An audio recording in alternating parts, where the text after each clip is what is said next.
আসসালামু আলাইকুম। Black economy বা অর্থনীতির কালো অধ্যায়ে আপনাকে স্বাগত। সাম্প্রতিক সময়ে সবচেয়ে আলোচিত যে বিষয়টি সেটি হচ্ছে গাজা ইসরায়েল যুদ্ধ।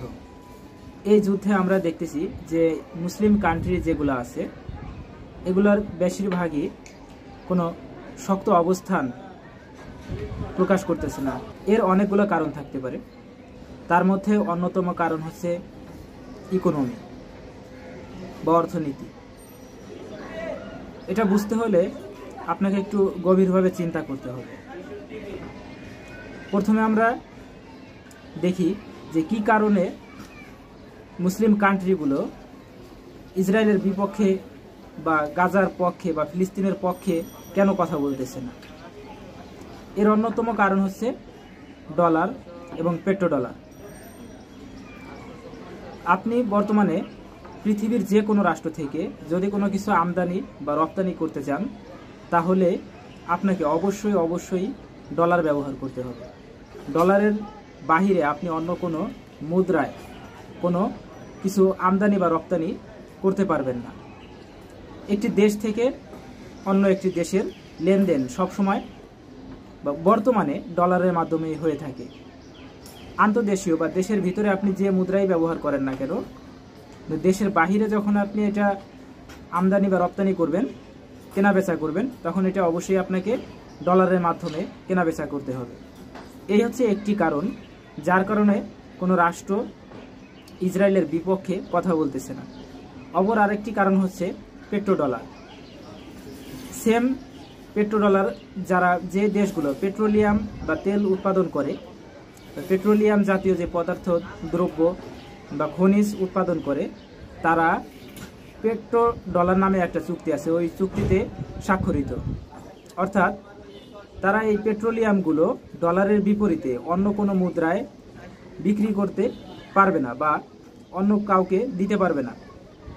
আপনি যদি কোনো রাষ্ট্র থেকে পেট্রোলিয়াম জাতীয় দ্রব্য কিনতে চান তাহলে অবশ্যই আপনাকে পেট্রোডলার চুক্তি অনুযায়ী ডলার দিয়েই আপনাকে এই পেট্রোলিয়াম ক্রয় করতে হবে। এই যে দুইটি সিস্টেম, একটি হচ্ছে আন্তর্জাতিক বাণিজ্যের ক্ষেত্রে ডলার ব্যবহার এবং যে দেশগুলো পেট্রোলিয়াম জাতীয় দ্রব্য উৎপাদন করে সেই পেট্রোলিয়ামগুলোকে পেট্রোডলার নীতির মাধ্যমে ডলারের রেটে ক্রয় বিক্রয় করতে হয়। এই দুইটি যে নীতি আছে বা এই দুইটি অর্থনৈতিক যে সিস্টেম আছে, এই সিস্টেমের মূলে আছে আমেরিকা। অর্থাৎ আমরা দেখি যে ইসরায়েলের পক্ষে কারা আছে, ইসরায়েলের পক্ষে আমেরিকা আছে। এখন যদি আমরা ইসরায়েলের বিপক্ষে কিছু বলি তাহলে তার মানে দাঁড়াচ্ছে যে আমেরিকার বিপক্ষে আমরা কথা বলতেছি।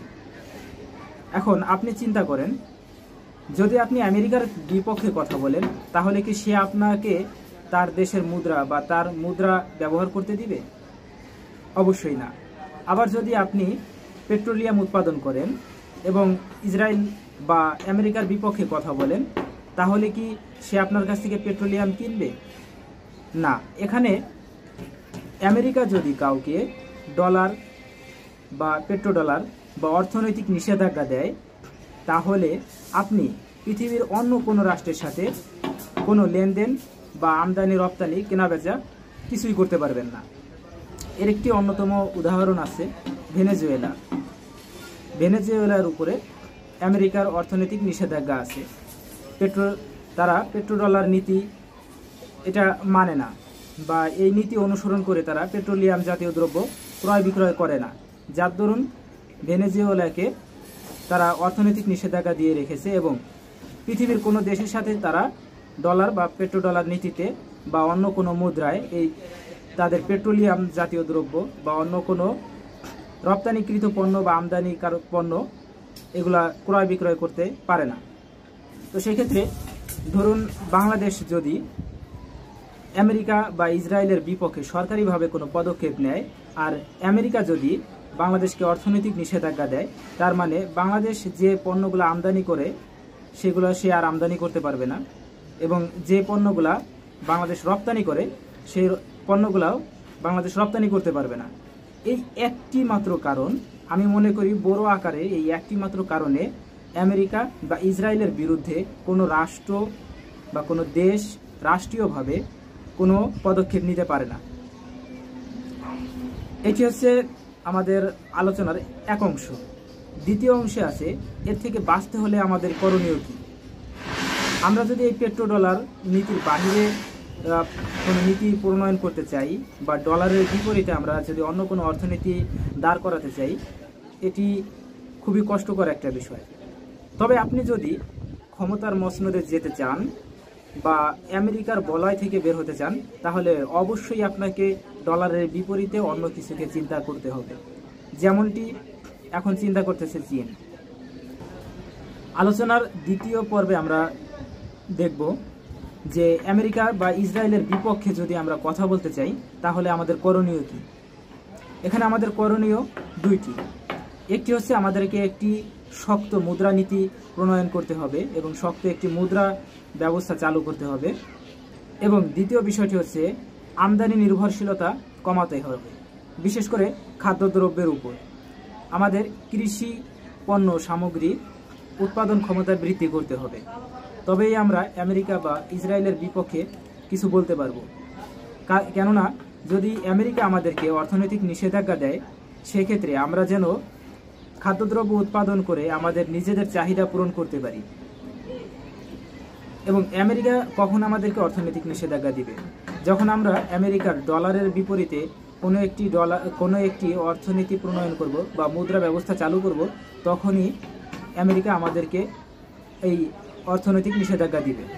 তো সেই ক্ষেত্রে আমাদের অর্থনীতিটা এতটাই স্ট্রং হতে হবে যাতে যদি আমেরিকা আমাদেরকে অর্থনৈতিক নিষেধাজ্ঞা দেয়, সেক্ষেত্রে আমরা যেন পৃথিবীর বুকে দাঁড়িয়ে থাকতে পারি। শক্ত একটি অর্থনৈতিক সিস্টেম যদি দাঁড় করাতে চাই, তাহলে আমাদের মুদ্রাও সেরকম শক্ত হতে হবে। যেরকম শক্ত একটি মুদ্রা ব্যবস্থা চালু করতে হলে এর মুদ্রার যেটা কাগজ বা ধাতব যাই হোক না কেন, কিন্তু এর পিছনে মূল্যবান কিছু সম্পদ গচ্ছিত রাখতে হবে। এই মূল্যবান সম্পদের ভিতরে প্রথম ক্যাটাগরিতে আসে স্বর্ণ, কেননা স্বর্ণের গ্রহণযোগ্যতা সারা পৃথিবীতেই আছে। এর বাইরে আমাদেরকে প্রতিরক্ষা ব্যবস্থার উপর গুরুত্ব দিতে হবে এবং নিজেদের প্রযুক্তিতে বিভিন্ন ধরনের সামরাস্ত্র তৈরি করতে হবে। তবেই কেবলমাত্র আমরা আমেরিকা বা ইসরায়েলের বিরুদ্ধে দাঁড়াতে পারব। ব্ল্যাক ইকোনমি বা অর্থনীতির কালো অধ্যায়ের সঙ্গে থাকার জন্য আপনাকে অসংখ্য ধন্যবাদ। আপনার মূল্যবান মন্তব্যটি কমেন্ট বক্সে কমেন্ট করুন। ধন্যবাদ।